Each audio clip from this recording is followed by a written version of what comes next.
কুমিল্লার মুরাদনগরের করইবাড়ি গ্রামে গণপিটুনিতে একই পরিবারের ৩ জন নিহতের ২৪ ঘন্টা পেরিয়ে গেলেও মামলা হয়নি, আটক করা হয়নি কাউকে।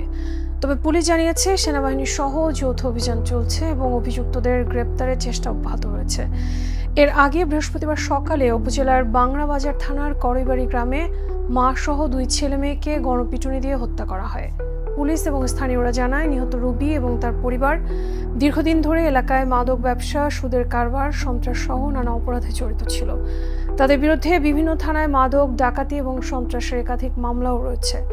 সম্প্রতি একটি মোবাইল চুরির ঘটনাকে কেন্দ্র করে বৃহস্পতিবার সকালে দেশীয় অস্ত্রশস্ত্র নিয়ে স্থানীয়রা রুবির বাড়িতে হামলা চালায় এবং বেধড়ক পিটিয়ে এবং কুপিয়ে ৩ জনকে হত্যা করে। ঘটনার পর করইবাড়ি গ্রামে চরম আতঙ্ক বিরাজ করছে। অনেকে এলাকা ছেড়ে চলে গেছেন অন্যত্র।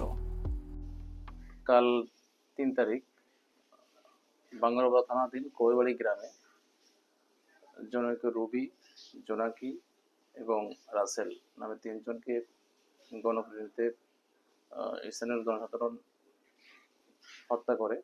এই ঘটনায় লাশ কুমিল্লা মেডিকেল কলেজ হাসপাতালে ময়নাতদন্তের জন্য প্রেরণ করা হয়েছে। লাশের ময়নাতদন্ত সম্পন্ন হয়েছে এবং পরিবারের নিকট লাশ হস্তান্তর করা হবে। ঘটনাস্থল এলাকায় অতিরিক্ত পুলিশ ফোর্স মোতায়েন আছে। এলাকার আইন শৃঙ্খলা পরিস্থিতি স্বাভাবিক আছে।